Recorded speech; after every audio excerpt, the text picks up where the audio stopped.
My name is Aaron. I'm a second year here at Jefferson, and I have created a little memory palace for you to remember all the aortic arch derivatives.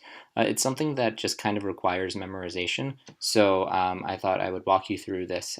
Before getting started, I just wanted to make a point that there is no fifth aortic arch, there's no fifth branchial arch.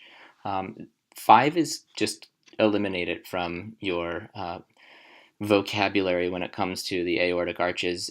It'll never be the correct answer on an exam unless they're asking you which aortic arch gives rise to nothing. Then fifth is the correct answer for that. Anyway, so we're going to go through this scene over here. We'll start in, this is a school over here. We'll start over in the school, and then we'll make our way outside. So let's get started. So first we're going to draw in our school, and here is our school, and we'll kind of peek in through this window over here. And in the school, we have a blackboard, and on the blackboard it says first day of school. So that's to tell you that it's the first day of school. When you think of school, think the first day of school, and that's because this is our first aortic arch. And we're only going to draw one thing within the classroom over here, and let's draw that now. That's an iMac. So do you remember these old big bubble iMacs? We had them in the public school that I went to. And so when you think max, think maxillary artery. So first day of school, first aortic arch, maxillary artery. And just for your information, that is an extension. It's a branch of the external carotid. So let's continue on now. So now we'll draw a power line, telephone pole. It's kind of a telephone pole, but it's a power line. So I don't know. Is that still a telephone pole? Sure. And we have the power line heading to the school, and it says high power to school. So the sign's up high. It says the word high, but you might notice high is spelled kind of strangely, right? So it's HY on here. I am bad at spelling, but I purposely spelled it like this, and that's to remember that this is that the second, number 2, the second aortic arch derivative, or the second aortic arch, gives rise to the hyoid artery. And then how are we going to hold this on here? Well, we'll add some staples right here, right? So these are staples. If you've ever tacked like a poster to a telephone pole, you've probably used a staple gun. And these are staples right here. And why are we, and we'll put somebody in here so you can remember that.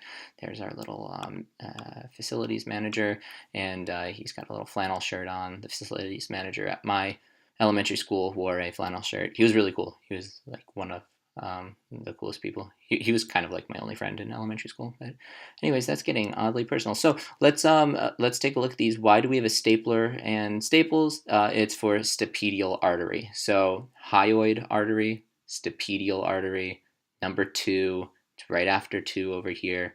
Cool. Let's move on. So really quick, maxillary first day, hyoid, high power, and staples, stapedial. Great, moving on.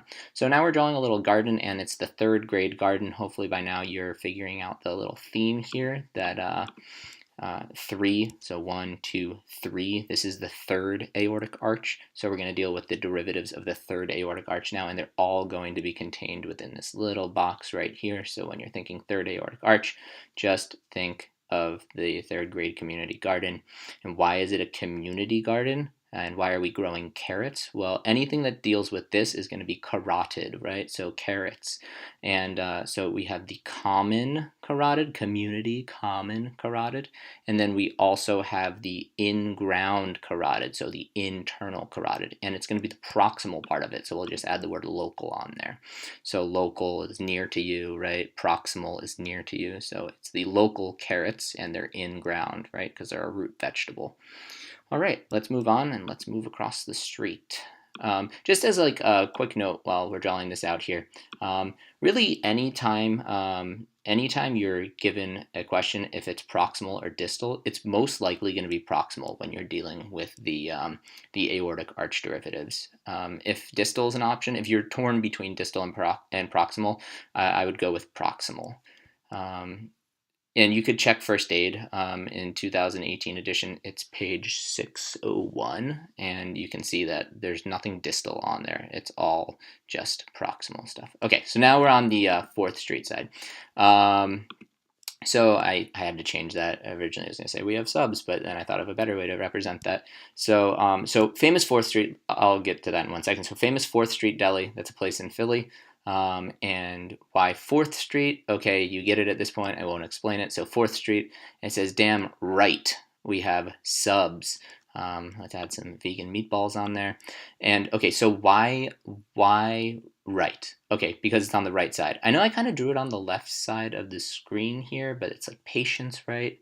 I swear I knew my direction before I started med school, but now I don't know left from right.